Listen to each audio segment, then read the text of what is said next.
Good morning student. Coordinate geometry का part 1 video हमने upload कर दिया था जिसमें 1 to 15 तक के डाउट शामिल थे। अभी सेकंड पार्ट में क्वेश्चन नंबर 16 देख लीजिए क्या है। The point 0, 8/3, 1,3, 82, 30 are the vertices of. अब ये कौन सा ट्रायंगल है? तो सबसे पहले हमें ट्रायंगल के साइड्स निकालने पड़ेंगे। साइड से ही पता चलेगा कि कौन सा ट्रायंगल है। इसको ए, बी और इसको सी बना लेते हैं हम। ठीक है, तो अब हम ए बी स्क्वायर निकालेंगे। ए बी स्क्वायर क्या दे देगा? डिफरेंस ऑफ एब्सिसा के square plus difference of ordinate के स्क्वायर। डिफरेंस ऑफ एब्सिसा 1 का square plus difference of ordinate 1 का स्क्वायर 1, डायरेक्ट लिखो 1, और डिफरेंस ऑफ ऑर्डिनेट 3 माइनस 8/3, तो 3 माइनस 8/3, 9 माइनस 8 यानी 1/3 का स्क्वायर करेंगे तो 1/9 हो जाएगा। 9 प्लस 1 10/9 हो जाएगा। और ए बी की वैल्यू यहाँ पे क्या मिलेगा आपको? √10/3 ए बी मिल गया। ठीक है, अब हम निकालते हैं क्या? बी सी निकालते हैं। फिर से डिफरेंस ऑफ एब्सिसा यानी 81 का स्क्वायर, 81, 82 माइनस 1 81 का स्क्वायर, 30 माइनस 3 27 का स्क्वायर। ठीक है, अब इसको अगर मैं सॉल्व करूं, इसको 81 को मैं लिख सकता हूं ना 27 इंटू 3, 27 कॉमन कर लेंगे। 27 का स्क्वायर कॉमन कर लिया तो 3 का स्क्वायर यहाँ बचा यानी कि 9 और यहाँ 1 बचा तो 10 हो गया, यानी कि ये स्क्वायर है 10 हो गया। अब BC स्क्वायर की वैल्यू है ये, और BC की वैल्यू निकालना चाहें तो 27 और ये 10 का √10 हो जाएगा। BC भी निकाल लिया। अब निकालना है क्या हमें? थर्ड साइड यानी कि CA या AC। AC is equal to 82 minus 0, 82 AC का स्क्वायर करते हैं तो 82 का स्क्वायर प्लस 30 माइनस 8/3, 3 जा 90 माइनस 8, 82 का स्क्वायर बाय 3 का स्क्वायर 9, 3 का स्क्वायर 9। अब इसको मैं कॉमन कर लूं 82 का स्क्वायर तो यहाँ पे क्या बचा? 1 प्लस 1/9 यानी कि 82 का स्क्वायर प्लस इंटू 10/9 यानी कि AC की वैल्यू अगर मैं निकालना चाहे तो मैं डायरेक्ट लिख दूं यहाँ पे। AC की वैल्यू क्या हो जाएगा? AC इज इक्वल टू इसका स्क्वायर रूट 82 और इसका स्क्वायर रूट √10/3। अब चलिए, अगर मैं इन दोनों का एडिशन करूं, AB प्लस AC करूं, AB प्लस BC करूं, AB प्लस BC करूं तो देखिए क्या रिजल्ट आएगा? √10/3 प्लस 27√10। ठीक है, चलिए एक पेज क्रिएट कर लेते हैं यहाँ पे। तो AB plus BC is equal to क्या था? AB plus BC is equal to क्या था? इसका एलसीएम लेंगे तो 3 हो जाएगा। √10 प्लस 81 √10, √10 प्लस 81 √10/3, ये कितना हो जाएगा? 82 √10/3, जो किसके इक्वल हो जाएगा? AC के इक्वल। यानी किसी ट्रायंगल में sum of two side is always greater than the third side, but यहाँ पे sum of two side is equal to the third side, so triangle is not possible. Triangle is not possible, none of these answer हो जाएगा। Okay, next question पे चलते हैं। Next question क्या कह रहा है? A ray of light coming from the point 1, 2 is reflected at a point A on the axis of X axis पे रिफ्लेक्ट कर रहा है। एक लाइट आ रही है, चलिए मैं मान लेता हूँ ये इस तरीके का कोई पॉइंट है। एक्स एक्सिस पे कोई रे आ रही है ऐसे, है ना, और ए पॉइंट से रिफ्लेक्ट होकर के वापस जा रही है। ठीक है, ये इंसिडेंट रे हो गया और ये रिफ्लेक्ट रे हो गया। तो coming from a point P जिसका कोऑर्डिनेट 1, 2 है, एंड रिफ्लेक्टेड पॉइंट का Q का कोऑर्डिनेट हम ले लेते हैं क्या? क्यू का कोऑर्डिनेट ले लेते हैं हम 5,3। ठीक है, the coordinate of the point X A, इसका कोऑर्डिनेट अगर हमें मान लेते हैं a,0, a,0। ठीक है, तो अब देखिए अगर ये थीटा एंगल से गिर रहा हो तो थीटा एंगल से ही फिर से ये क्या होता है, रिफ्लेक्ट हो जाता है। थीटा एंगल से अगर ये गिर रहा है तो थीटा एंगल से ही क्या होता है, रिफ्लेक्ट होता है। ठीक है, अब इस कंडीशन में इस लाइन का जो स्लोप होगा, पीए का जो स्लोप होगा, पीए का जो स्लोप होगा, ए क्यू का भी स्लोप वही होगा। पीए का जो स्लोप होगा, ए क्यू का भी स्लोप वही होगा। और स्लोप क्या होता है, स्लोप क्या होता है, स्लोप होता है कि कोई भी लाइन एक्स एक्सिस से कितने डिग्री पे झुका हुआ है, एक्स एक्सिस से कितने डिग्री पे झुका हुआ है। अगर बात करें किसी हॉरिजॉन्टल लाइन की तो एक्स एक्सिस तो हॉरिजॉन्टल लाइन है, तो एक्स एक्सिस किसी हॉरिजॉन्टल लाइन की बात करें तो इसका स्लोप क्या होगा, 0 हो जाएगा। और यही कोई लाइन इस तरीके से झुका हुआ हो तो ये एक्स एक्सिस के साथ जितने डिग्री का एंगल फॉर्म कर रहा हो, tan थीटा इसका क्या हो जाता है, स्लोप हो जाता है। एम स्लोप्स को एम से डिनोट करते हैं, m is equal to tan theta हो जाता है। ये फॉर्मूला है। एक और फॉर्मूला है स्लोप का, y2 minus y1 divided by x2 minus x1। ये फॉर्मूला भी स्लोप निकालने का ही है। ठीक है, जैसे दो पॉइंट्स दिया हुआ है, दोनों पॉइंट के कोऑर्डिनेट का यूज करके हम स्लोप निकाल लेते हैं कि वो इस लाइन का स्लोप क्या है। जैसे इसको मान लें x1 x2, इसको मान लें y1 y2, x1 y1 और इसको मान लें x2 y2, तो इसका स्लोप आसानी से निकल जाएगा। ठीक है, स्लोप का मतलब ये भी होता है, जैसे आप ऐसे भी समझ लेते हैं कि slope m is equal to difference of x axis, difference of y axis divided by difference of y axis divided by difference of x axis. Rise by run भी होता है, राइज बाई रन। जैसे आपको याद रखना हो वैसे आप याद रखिए। राइज मतलब कितना डिग्री कितना ऊपर उठा और कितना दूर गया, राइज बाय रन। ये परपेंडिकुलर राइज और ये वाला हो जाएगा आपका बेस जो है वो रन हो जाएगा। ठीक है, तो इसी तरीके से अगर मैं स्लोप इसका निकाल लूं दोनों लाइन का, तो दोनों लाइन का स्लोप क्या होगा, इक्वल होगा। तो देखिए slope of AP, slope of A P अगर मैं ले लूं m, स्लोप ऑफ एपी को हम m ले लें तो m इज इक्वल टू क्या हो जाएगा, tan theta. m is equal to क्या हो जाएगा, tan थीटा। ये वाला लेते हैं slope of A Q, AP नहीं, slope of A Q, m is equal to tan theta. और हमेशा अगर स्लोप अगर आप निकालते हैं ना तो पॉजिटिव एक्स एक्सिस के साथ निकालेंगे ये वाला। अब बात जब इसकी आएगी ना तो यहाँ पे एंगल हम इसको लेंगे क्योंकि पॉजिटिव एक्स एक्सिस के साथ एंगल लेते हैं। ठीक है, एंगल कितना हो जाएगा ये वाला 180, क्योंकि ये लीनियर पेयर है, 180 माइनस थीटा। अब लिखते हैं slope of A Q, m1 is equal to AP का।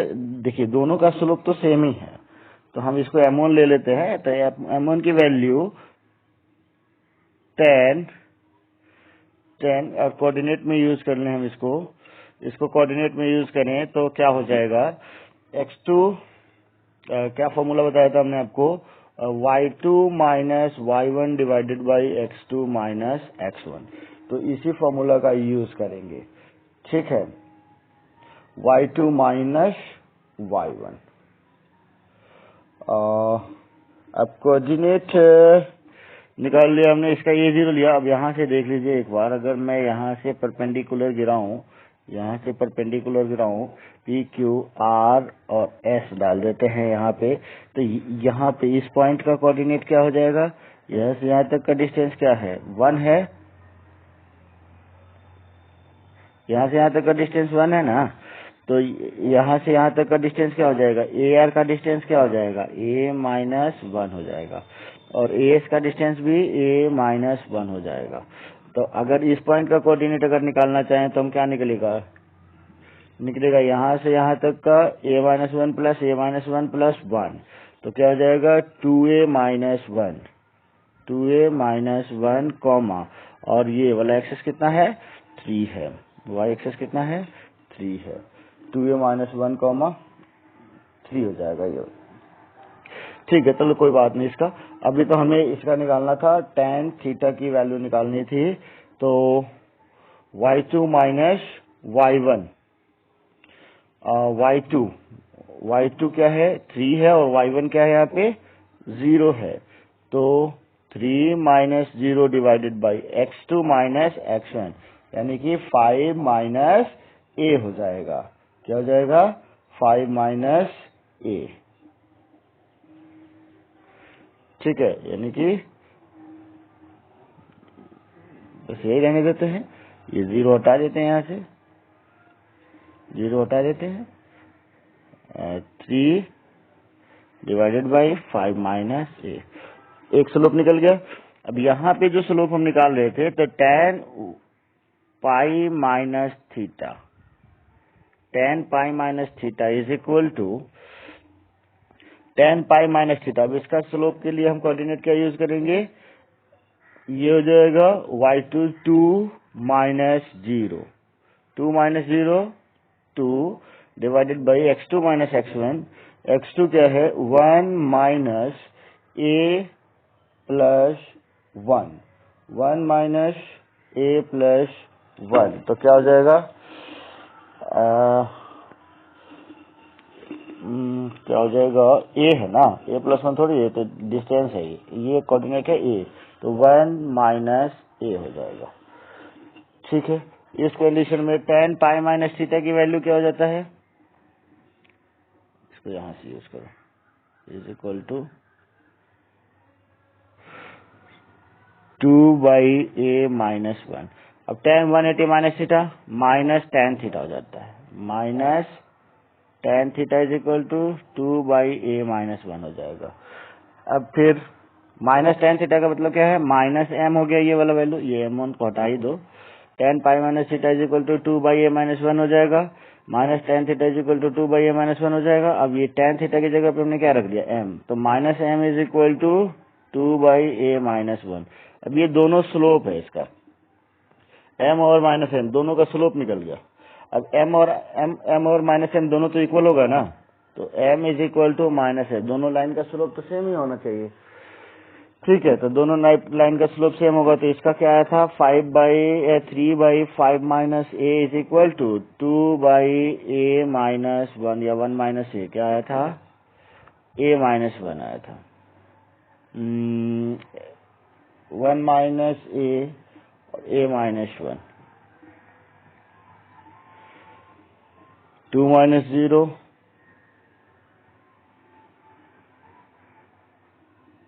ठीक है,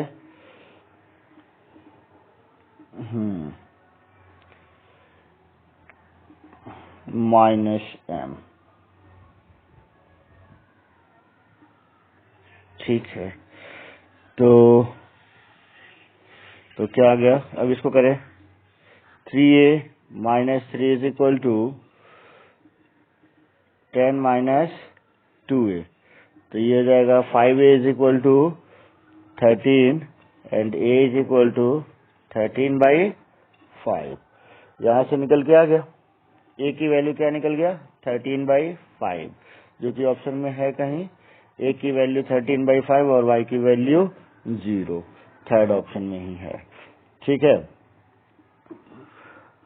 चलिए इसको एक और तरीका से हम समझने की कोशिश करते हैं, इसको आप 2 बार समझिएगा बैक करके, एक और तरीका से हम समझने की कोशिश करते हैं, जो आपको पीडीएफ में भी सेंड किया हुआ होगा हमने, है ना। तो इसमें हमने क्या करना है, एक बार यही वाला लाइन हम बना लेते हैं। अगर बात करें तो कोई रे ऐसे आ रही है और रिफ्लेक्ट होकर के ऐसे जा रही है, तो ये वाला पॉइंट अगर आपका P है 1,2, ये वाला पॉइंट आपका Q ले लिया था हमने 5,3, यहाँ से एक लाइन हम डालते हैं जो कि परपेंडिकुलर और पैरेलल हो, ये वाला, ठीक है। तो इसमें इसको हम r ले लेते हैं, इसका कोऑर्डिनेट अगर हमको निकालना हो, ये तो a है, इसका कोऑर्डिनेट a,0 है, तो यहाँ से यहाँ तक का लेंथ तो 1 हो गया। ये सेंटर ले लें p q r s t। OS की लेंथ कितनी हो गई? 1 यूनिट। OS की लेंथ कितनी हो गई? 1 यूनिट। AS की लेंथ कितनी हो गई? a-1 unit. और AT की लेंथ कितनी हो गई? AT की लेंथ कितनी हो गई? ये भी a-1 हो गई, दोनों इक्वल होगा। ठीक है। और फिर T का कोऑर्डिनेट क्या क्या यूज करें हम? R का कोऑर्डिनेट क्या यूज करें? R का कोऑर्डिनेट यहाँ से यहाँ तक T का a-1 है, a-1 प्लस 1 2a-1 कॉमा, और हाइट कितनी है इसकी? 2, ये वाली 2 है। ठीक है। x एक्सेस 2a-1 कॉमा 2 हो जाएगा। चलिए अब हमें क्या करना है, ये एक इक्वेशन है, ये एक लाइन है, तो इस लाइन का इक्वेशन निकाल लेना है। क्यूआर लाइन का इक्वेशन अगर हम निकाल लें, क्यूआर लाइन का इक्वेशन, तो क्यूआर लाइन से ए से ही पास हो रहा है, तो क्यूआर लाइन का जो इक्वेशन आएगा उसे ए और 0 भी सेटिस्फाई करेगा, ए का कोऑर्डिनेट भी सेटिस्फाई करेगा। तो हमें क्यूआर का इक्वेशन निकालना है, और इक्वेशन के लिए क्या फॉर्मूला होता है? X y minus y1 is equal to y2 minus y1 divided by, ये m है, y2 minus y1 divided by x2 minus x1 bracket x minus x1। ये होता है फॉर्मूला लाइन का। ठीक है। तो अब हम वैल्यू सब्स्टिट्यूट कर लेते हैं। इसको मान लेते हैं x2 y2, इसको मान लेते हैं x1 y1। ठीक है। हाँ ठीक है। तो y माइनस y1 की वैल्यू क्या? 2 इज इक्वल टू, अब y2 की वैल्यू क्या है भाई? 3 माइनस y1 की वैल्यू क्या है? 2, तो 3 माइनस 2 क्या हो जाएगा? 1 डिवाइडेड बाई x2 क्या है? 5, और x1 क्या है? 2a माइनस 1, यानी कि 5 माइनस 2a प्लस 1 हो जाएगा, और ब्रैकेट के अंदर x माइनस x1 की वैल्यू फिर से क्या है? 2a माइनस 1 करेंगे तो ये प्लस 1 हो जाएगा। ठीक है। चलिए y minus 2 is equal to, ये क्या हो जाएगा? x minus 2a plus 1 divided by, ये हो जाएगा 6 माइनस 2a। ये हो गया क्यूआर इक्वेशन, क्यूआर लाइन का इक्वेशन हो गया। अब ये जो लाइन है वो इस पॉइंट से भी पास होगा, तो इस पॉइंट से पास होगा, तो x और y की वैल्यू a और 0 इसको सेटिस्फाई करेगा। तो इस कंडीशन में y की वैल्यू क्या हो जाएगा? यहाँ पे y की वैल्यू क्या है? 0 minus 2 is equal to, x की जगह पे क्या रख दे? a, तो a minus 2a minus a, यानी 1 minus a divided by 6 minus 2a, 6 minus 2a। अब इसको सॉल्व कर लेते हैं, इस इक्वेशन को सॉल्व कर लेते हैं। देखिए रिजल्ट आ जाएगा। अब क्रॉस मल्टीप्लाई करेंगे तो minus 12 plus 4a is equal to 1 minus a को इधर लेके आएंगे 4a के साइड में, तो ये 5a हो जाएगा। 12 राइट साइड में लेके जाएंगे तो 13 हो जाएगा, और a की वैल्यू 13/5 हो जाएगा। ठीक है। तो दोनों में से आपको दो समझ में आया उसको कर लीजिएगा। नेक्स्ट क्वेश्चन पे चलते हैं। The area of triangle formed by the point P, 2 minus 2P, 1 minus P, 2P, and minus 4 minus P, 6 minus 2P is 70 square unit. How many integral value of P are possible? तो सबसे पहले हमें तो area लिखना पड़ेगा इसका, P 2 minus 2P, 2 minus 2P, 1 minus P, 2P, minus 4 minus P, 6 minus 2P, और फिर से P 2 minus 2P। अब इसका एरिया अगर मैं लिखूं तो क्या रिजल्ट आएगा? हाफ ऑफ, इसको मल्टीप्लाई करेंगे 2P स्क्वायर प्लस, फिर इसको मल्टीप्लाई करेंगे तो ये हो जाएगा 6 minus 2p minus 6p minus 8p और minus minus plus 2p square. फिर इसको मल्टीप्लाई कर लें, -4 से -2 को मल्टीप्लाई करेंगे -8 minus minus plus 8p plus 8p और माइनस 8p तो कैंसिल हो गया, ठीक है। माइनस p से मल्टीप्लाई करेंगे तो -2p और minus minus plus 2p square. अब माइनस वाला लेके चलेंगे, 2p स्क्वायर हो गया। अब यहां से उल्टा, तो नेगेटिव में -2 माइनस माइनस ये प्लस हो जाएगा, 2p को 1 से मल्टीप्लाई करेंगे तो 2p -2 प्लस 2p। फिर ये माइनस है, माइनस को मल्टीप्लाई करेंगे प्लस हो जाएगा प्लस 2p, और ये प्लस है, माइनस को मल्टीप्लाई करेंगे तो माइनस 2p स्क्वायर। एक तो कैंसिल कर दिया, ठीक है। अब इसको मल्टीप्लाई करेंगे, -2p -4 प्लस 8p और प्लस 2p स्क्वायर। फिर इसको मल्टीप्लाई करेंगे माइनस से, ये माइनस हो गया है तो -6p और plus 12p plus 2p square is equal to 70 है, एरिया दे रखा है ना 70। अब इसको सॉल्व करें, 2 से मल्टीप्लाई कर देंगे, उधर चला जाएगा, 2p square plus 2p square 4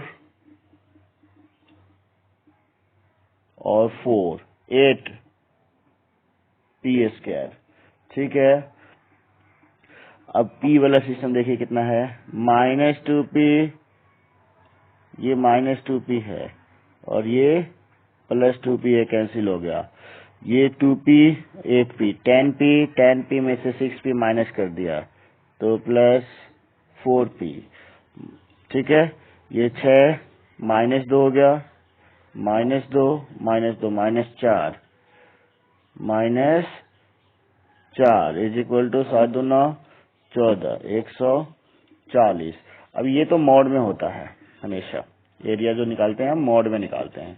तो अब देखिए इंटीग्रल वैल्यू के लिए अगर एक बार इसे हमें पॉजिटिव लेना पड़ेगा और एक बार नेगेटिव लेना पड़ेगा। अगर मैं एक बार पॉजिटिव लूं तो रिजल्ट क्या आएगा, 8p स्क्वायर प्लस 4p और 140 इधर आ जाएगा नेगेटिव में तो -144 हो जाएगा, 144 इक्वल टू 0 हो जाएगा, ठीक है। अब इसको अगर मैं सॉल्व करूं तो रिजल्ट देखिए क्या आएगा हमारे पास।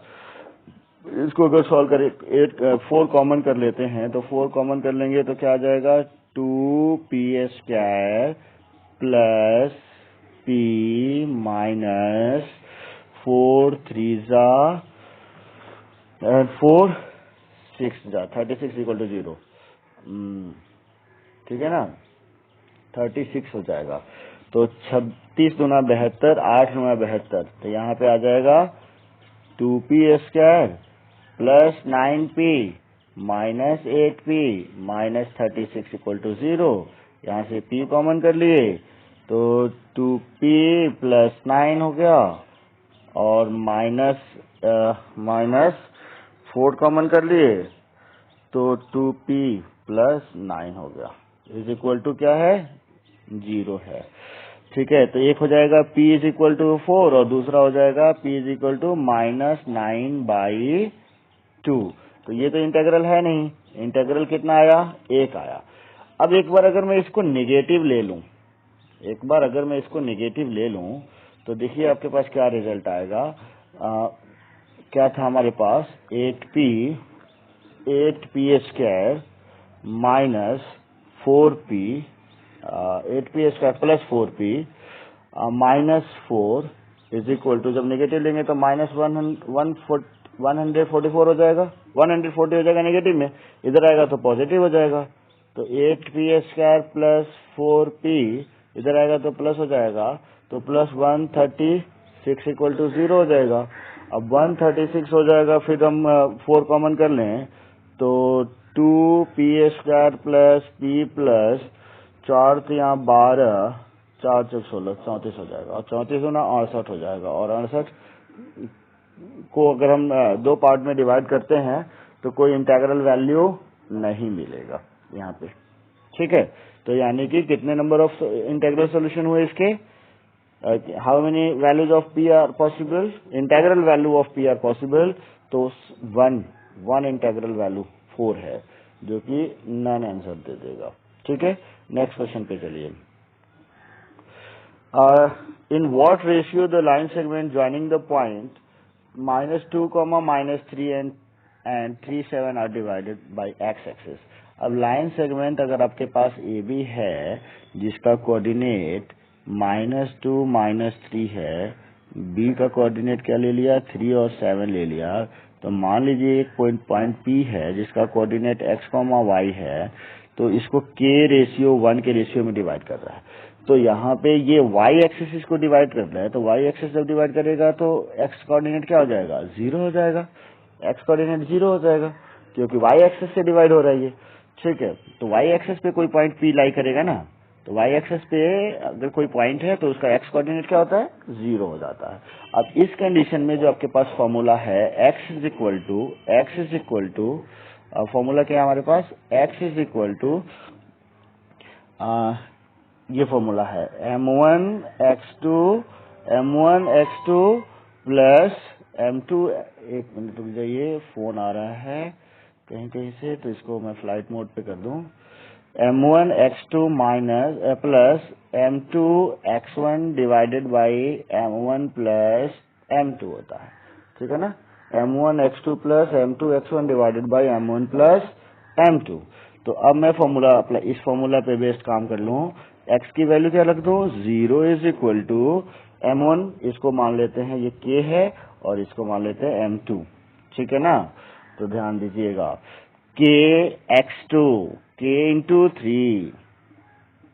3k प्लस m यानी कि 1 इंटू x1, 1 की वैल्यू किसके साथ मल्टीप्लाई करेंगे, -2 के साथ, तो ये -2 हो जाएगा, ठीक है ना, -2 डिवाइडेड बाई k प्लस 1। अब ये वाली वैल्यू 0 से मल्टीप्लाई करेंगे तो बचेगा क्या आपके पास, 3k - 2 equal to 0 and k is equal to 2/3, यानी कि इसको कौन से रेशियो में डिवाइड कर दिया इसने, 2:3 के रेशियो में डिवाइड कर दिया, ठीक है। k की वैल्यू निकल गया ना, k की वैल्यू 2:3 हो गया। चलिए नेक्स्ट क्वेश्चन पे चलते हैं। The point इतना are divide the join of P and Q externally in the ratio 3:5, then Q will be, Q क्या होगा। तो देखिए क्वेश्चन क्या है कि एक P और Q कोई लाइन सेगमेंट एक्सटर्नली डिवाइड कर रहा है, उसको क्या, एक लाइन ले लिया हमने P, लाइन का कोऑर्डिनेट P है 7,5 और द पॉइंट इतना is divided the line the join of P and Q यहाँ पे ले लेते हैं हम Q का कोऑर्डिनेट हमारे पास नहीं है, इसका हम x, y ले लेते हैं, और इसको एक्सटर्नली डिवाइड कर रहा है, यानी कि यहाँ पे कोई पॉइंट है R जो इसको एक्सटर्नली डिवाइड कर रहा है,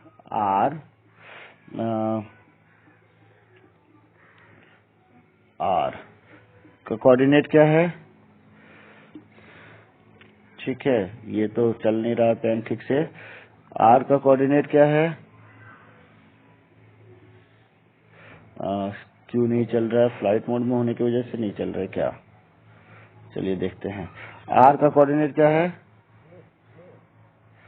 ठीक है, चलिए इस वीडियो को तो शायद यहीं तक छोड़ते हैं, फिर अगले वीडियो में इसको सॉल्व करेंगे हम। चल गया, R का कोऑर्डिनेट क्या लिखा हुआ है, 22 कॉमा 23, ये पॉइंट इसको डिवाइड कर रहा है, एक्सटर्नली डिवाइड कर रहा है। ठीक है, तो इस कंडीशन में आपको क्या बताना है, क्यू की पॉइंट बतानी है। देन क्यू इज, और रेशियो दे रखा है 3:5, तो 3 क्या हुआ, 3:5, तो पीआर की वैल्यू 3, यहां से यहां तक की वैल्यू आपका हो गया 3, और क्यूआर की वैल्यू 5, ये हो गया। इसको आप ध्यान रखेंगे। और एक्सटर्नली डिवीजन का फॉर्मूला होता है आपके पास x is equal to m1 x2 minus m2 x1 divided by m1 minus m2, ये फॉर्मूला होता है। ठीक है, तो इस फॉर्मूला का यूज करते हुए हम x की वैल्यू लिख लेते हैं 22। चलिए ठीक है, ये वाला वैल्यू मैं थोड़ा सा नीचे लिख देता हूँ 22,23, और यहाँ से हम इसको यूज कर लेंगे इस फॉर्मूला का। 22 is equal to x is equal to m1 x2, m1 का है, ये 3 है m1, और ये है आपका m2। तो m1 x2 3 into x, 3 into x minus 3 into x minus 5 into 7, 5 into 7, ये 5 m2 x1, ये x1 y1 है, ये आपका x2 y2 है, ये सॉरी यहाँ पे x2 y2 लिख लेते हैं, कोऑर्डिनेट हमें निकालना है ना x2 y2, और ये xy है। ठीक है ना, तो अब आपको ज्यादा समझ में आएगा। x2 कोऑर्डिनेट यहाँ पे लिख देता हूँ मैं, ठीक है ना, m x2 minus n x1, n या m2 जो भी है, अलग अलग फॉर्मूला है।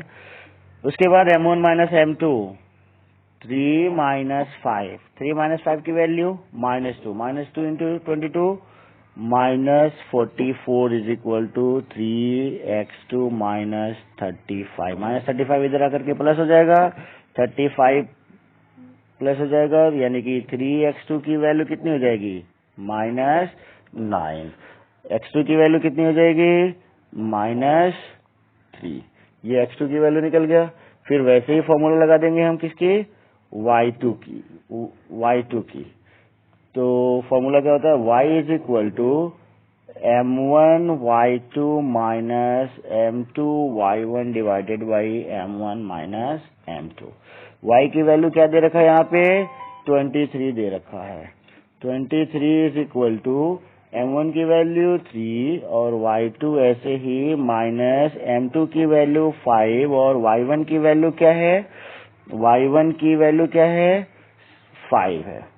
ठीक है, y1 की वैल्यू भी 5 है, डिवाइडेड बाई 3 माइनस 5, -2 इंटू 23 कितना हो जाएगा, 23 दूना 46, नेगेटिव का 46 हो जाएगा, 3y2 माइनस 25, 3y2 की वैल्यू 25 इधर आकर के प्लस हो जाएगा, तो 25 माइनस कर दे 1 2, 21 हो गया नेगेटिव का, और y2 की वैल्यू क्या हो गया, 321 -7, यानी कि ऑप्शन में है -7 और -3, डी ऑप्शन हो जाएगा आपका आंसर। ठीक है, नेक्स्ट प्रॉब्लम देखते हैं। नेक्स्ट प्रॉब्लम नहीं है, थैंक यू। बाकी के प्रॉब्लम्स जो हैं हम नेक्स्ट वीडियो में करेंगे।